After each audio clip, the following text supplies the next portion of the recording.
de memoria, el camino al origen. En 1968, hace 50 años, los muros de la Ciudad de México se cubrían de publicidad para celebrar la 19ª Olimpiada. Pero a partir de julio, otro acontecimiento se hizo cargo de las calles, el movimiento estudiantil que protestaba contra los abusos del poder autoritario. A la distancia, sorprenden los mesurados ejes de esa lucha: respeto a la Constitución, liberación de presos políticos, diálogo público con el presidente. La causa democratizadora del 68 desembocó en la masacre de Tlatelolco, perpetrada por un gobierno incapaz de escuchar las voces de los maestros y los estudiantes. En las calles de la ciudad, la paloma blanca que promovía los Juegos Olímpicos apareció teñida de sangre. Los líderes del movimiento fueron a dar a la cárcel de Lecumberri en compañía de veteranos de las gestas sociales, como el novelista José Revueltas, que desde los 14 años había conocido los rigores del presidio. Después de la matanza, la prensa estableció un pacto de silencio y Jacobo Saludowski, conductor del principal noticiero televisivo, se limitó a hablar del clima en horario AAA. Pero el 2 de octubre no sería olvidado. La construcción de la memoria colectiva comenzó con la noche de Tlatelolco, registro polifónico de una generación vencida, escrito por una mujer dispuesta a demostrar que la palabra vale más cuando se escucha que cuando se pronuncia. Elena Poniatowska, hoy Premio Cervantes de Literatura. Entre las muchas conversaciones que Poniatowska registró en el Palacio Negro de Lecumberri, se cuenta el testimonio de Eduardo Valle, el Búho, delegado de la Facultad de Economía al Consejo Nacional de Huelga. Después de hacer un balance del movimiento estudiantil, el Búho cedió a los prestigios de su apodo y profetizó el porvenir. En su opinión, los protagonistas de la gesta ya eran cartuchos quemados, personas agraviadas por la denuncia, la represión y la pérdida de la libertad. En cambio, la siguiente generación estaba cargada de futuro. Los jóvenes que habían visto las manifestaciones desde las banquetas, los que entonces tenían 12 o 14 años, no olvidarían la ignominia a la que habían sido sometidos sus hermanos mayores. En ellos estaba el futuro y la esperanza. Yo tenía entonces 12 años y formaba parte de los cachorros de la radicalidad en los que Eduardo Valle depositaba su confianza. Mi padre pertenecía a la coalición de maestros y había estado a punto de correr la misma suerte que Eberto Castillo, Eli de Gortari y otros de sus colegas. No fue a Tlatelolco porque juzgó a tiempo que el peligro ya era extremo. Tenía derecho a un año sabático y mi madre lo urgió a que partiera de inmediato, pero prefirió seguir en México. El pretexto manifiesto para no adelantar su partida era que tenía boletos para llevarme a las Olimpiadas, lo cual inquieta mi conciencia 50 años después y me hace pensar en la suya. Posiblemente Luis Villoro Toranzo se sentía en falta con sus compañeros por no haber sido detenido y buscaba exponerse para que pudieran atraparlo.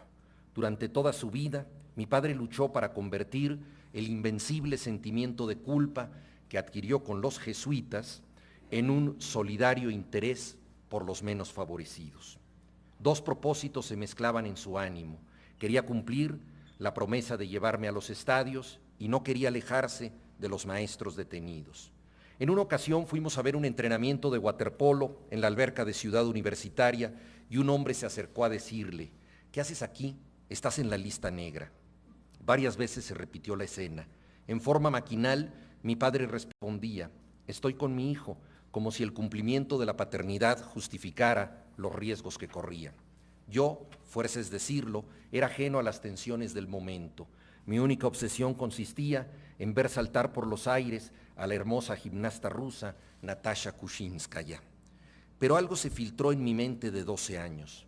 Las fotos de la barbarie publicadas en la revista ¿Por qué?, las conversaciones en voz baja de mis padres, la B de la victoria, las consignas en las bardas: vacune a su granadero, seamos realistas, exijamos lo imposible, 2 de octubre, no se olvida.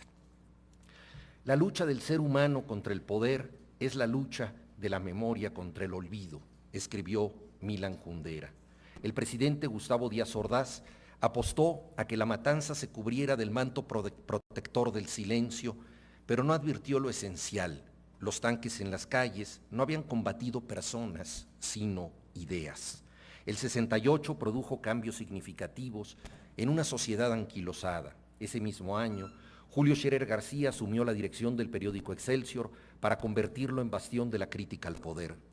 Luis Echeverría, secretario de Gobernación durante el gobierno de Díaz Ordaz, promovió una ambigua apertura democrática, dio asilo a los refugiados políticos de Sudamérica y emprendió la guerra sucia en Guerrero. Asumió la postura de los países no alineados y orquestó el golpe que expulsó a Scherer de Excelsior.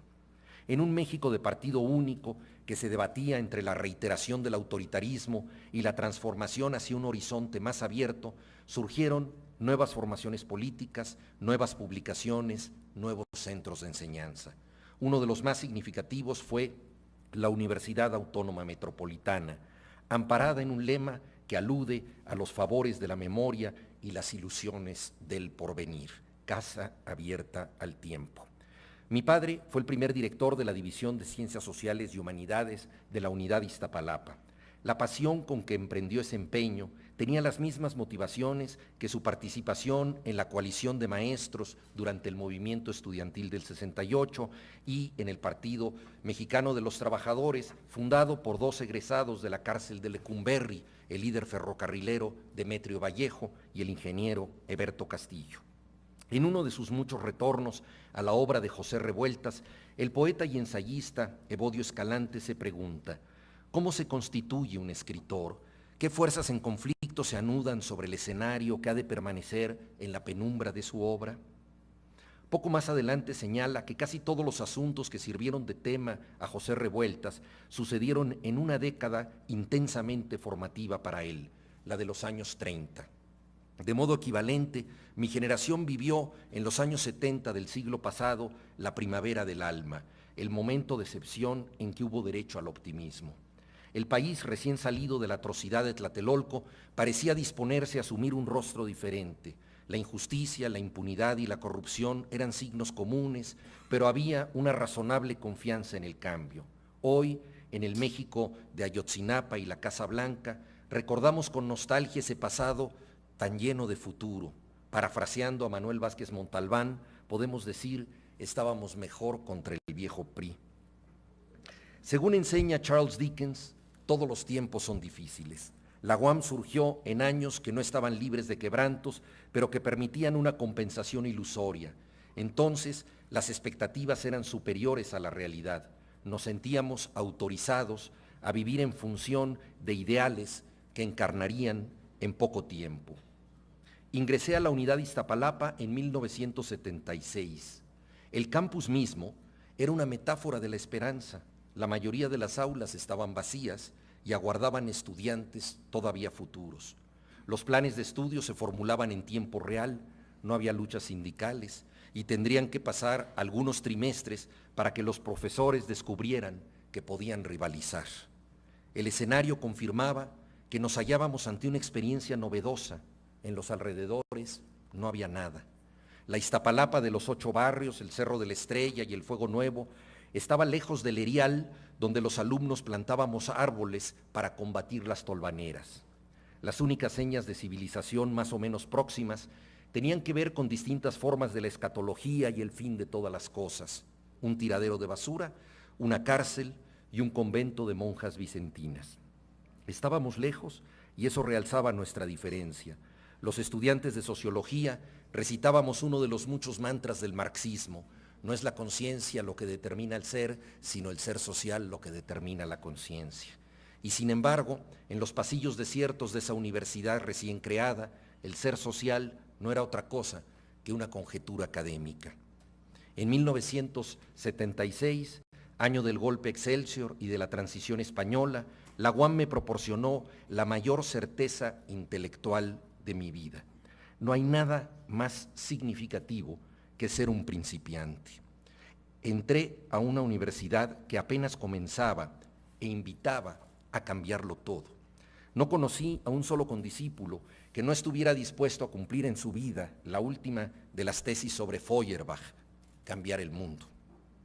Eso aprendimos en las vibrantes clases de Historia de las Ideas de Porfirio Miranda y Enrique González Rojo, a quienes llegamos a aplaudir al término de sus elocuentes exposiciones. La Ilustración, el socialismo utópico, la economía política, la crítica del milagro mexicano y del desarrollo estabilizador no eran meros asuntos de especulación intelectual. A lo lejos, más allá del aire velado por el polvo, estaba la ciudad. Pocas señas urbanas llegaban a nosotros, pero de vez en cuando recibíamos a un emisario similar al de las cosmogonías prehispánicas. Un perro callejero, con el pelo amarillento de los que han perdido su raza, recorría el campus. En la exaltación del momento nos parecía un mensajero del inframundo. ¿Qué pedía a quienes estudiábamos la tendencia decreciente de la cuota de ganancia? Famélico, a punto de perecer, aquel perro simbolizaba algo, la urgencia de cambiarlo todo. El estudio como militancia se reforzó con el invaluable contacto con profesores que habían sido perseguidos por sus ideas en Uruguay, Argentina, Chile, Brasil, Haití y otros países.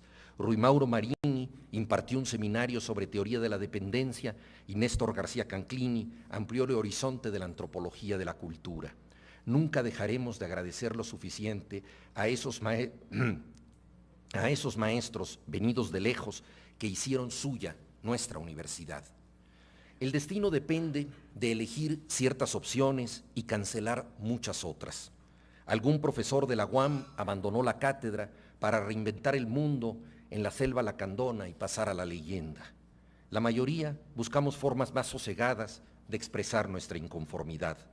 Elegí dedicarme a la literatura, pero el escenario formativo de la UAM se mantuvo para volver a la afortunada expresión de Escalante como aquello que se mantiene en la penumbra de la obra. Poco antes de terminar la carrera de Sociología, concursé por una plaza de profesor ayudante y pude asistir a José María Pérez Gay en el seminario que revisaba la sociología del conocimiento de Max Weber a Karl Mannheim. Había sido estudiante, fui fugaz académico y me convertí en administrativo al hacerme cargo del Departamento de Actividades Culturales. Organizamos ciclos de nuevo cine alemán, un concierto de Silvio Rodríguez en pro del Salvador, el concurso nacional de jazz, una muestra de los más recientes fotógrafos mexicanos. La flama de la cultura ardía en nuestro auditorio. Sin embargo, para entonces, la UAM ya había durado lo suficiente para demostrar que las ilusiones deben tramitarse en la realidad. Una tarde, el encargado del Teatro del Fuego Nuevo llegó a solicitar dinero para las pulgas de las ratas. Dicha así, la solicitud requería de explicación. Le pedí que se explayara y comentó que la gente salía rascándose de las funciones porque las butacas estaban llenas de pulgas que crecían entre las ratas. Le pregunté si no sería más sensato acabar con el problema de raíz, eliminando a los roedores. Entonces explicó que el raticida pertenecía a una partida de suministro lento, mientras que el insecticida podía ser conseguido de inmediato. Aprendí que la gestión cultural depende de solucionar lo posible, las pulgas de las ratas. Cambiar el mundo comienza con lograr modestas soluciones. En el primer trimestre queríamos que sonara la campana de la revolución. En el último sabíamos que existe la adaptación crítica al entorno. No tomas el Palacio de Invierno, pero de vez en cuando matas una pulga. Comenzaba el camino de preservar la inconformidad sin caer en una inmolación suicida, la larga marcha por el bosque de los signos y las minuciosas transformaciones culturales. Un maestro se convirtió en guía de este ajuste, Ángel Federico Nevia, sociólogo argentino que había estudiado en Harvard con el funcionalista Talcott Parsons. Sin oponerse a mis convicciones marxistas, me orientó hacia pensadores post-gramscianos y post-lukácsianos como Rosana Rosanda e István Metzáros. Mientras discutíamos mi tesina sobre el concepto de enajenación en Marx, Nevia argumentaba que la única forma de sobreponerse a las penurias de Iztapalapa consistía en vivir en Iztapalapa. Su forma de vida encarnaba la adaptación crítica que preconizaba en las clases. Paso ahora a un expediente familiar. Estudiar en la UAM me llevó a una peculiar relación filial difícilmente repetible. Mi padre contribuyó a diseñar un novedoso plan de estudios. La transmisión del conocimiento es parte esencial de la paternidad. En este caso, mi formación académica coincidía con su proyecto pedagógico. No fui su alumno, al menos no en el aula, pero lo escuché en varias conferencias. Una tarde se fue la luz mientras él disertaba en un auditorio. Con toda naturalidad dijo: no importa, las palabras y las ideas son luminosas en sí mismas. Esa confianza en la luz en medio de la oscuridad le permitió ser pionero de la UAM. En su trilogía de la memoria, Sergio Pitol no entiende el recuerdo como un archivo de datos, sino como una cantera imprecisa que debe ser explorada a través de la imaginación. Es lo que he tratado de hacer en estas páginas. Etimológicamente, recordar significa volver a pasar por el corazón un hecho, un acto intelectual que involucra al sentimiento. Desde el punto de vista político, el recuerdo permite juzgar la impunidad con el tribunal alterno que concede la memoria. La casa abierta al tiempo adquiere un significado especial en la época de la posverdad, donde los poderosos apuestan por la distorsión de los hechos y la exoneración del olvido. Los neurólogos aventuran que los seres humanos del futuro tendrán mejor vista, mayor destreza manual y posiblemente menos memoria. Desde los años 70, a los que tanto me he referido, varios métodos de enseñanza desestimaron la importancia de memorizar conocimientos. Posteriormente, la revolución digital permitió que por primera vez en la historia el presente tenga mayor peso moral que el pasado y el futuro. Se trata de un cambio de paradigma en el que no hemos reparado lo suficiente. Los presentistas que viven para dar un like en Facebook, participar en un linchamiento express en Twitter o agregar una mercancía a su carrito de compras en línea, carecen de los plazos de discernimiento y asimilación que exige la memoria. El solo hecho de recordar algo es un gesto poético, según demuestra con elocuencia Gonzalo Celorio. Lo cito: si la literatura responde al anhelo del hombre por permanecer más allá de la muerte, la destinataria natural de la poesía es la memoria. La palabra poética se instala en nosotros y constituye nuestro mayor patrimonio verbal. Pero no solo el poema confirma su condición poética al alojarse sin alteración posible en la memoria, sino que todo aquello que recordamos con fidelidad textual, desde las tablas de multiplicar hasta el Ave María, pasando por las declinaciones latinas, de algún modo es, por ese solo hecho, asunto poético.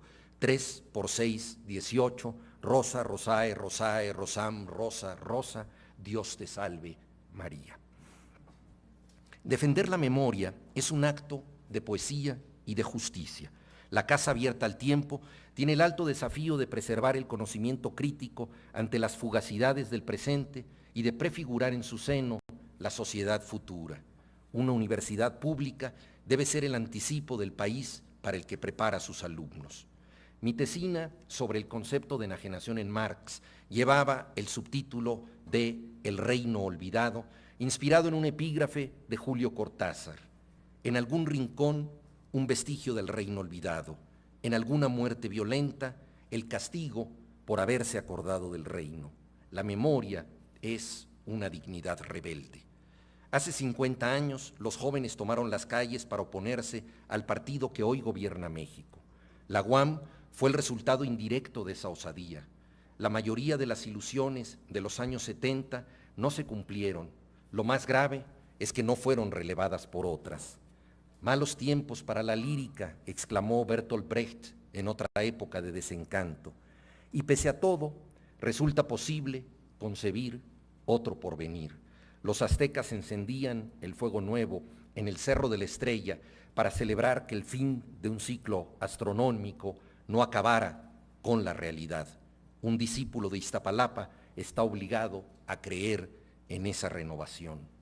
Agradezco a todas las personas que hicieron posible que hoy me presente ante ustedes, no por mis merecimientos, sino por la generosa forma en que se han acordado de mí. La memoria, ya lo sabemos, es rebelde. Mi principal pasión ha sido la literatura y nunca pensé en someterla a las formalidades del estudio. Entré a la UAM en busca de algo más amplio y más importante que obtener un título, recibir una experiencia transformadora. Estudié en un sitio inaugural donde la mayoría de las cosas eran inciertas y todavía futuras, donde ser pionero no era una condición estadística, sino existencial. Recibo, pues, un reconocimiento que me excede y lo interpreto como un recuerdo de los días en que fuimos precursores, la época en que aprendí, por primera vez y para siempre, el más alto cometido de la inteligencia, ser un principiante. Gracias.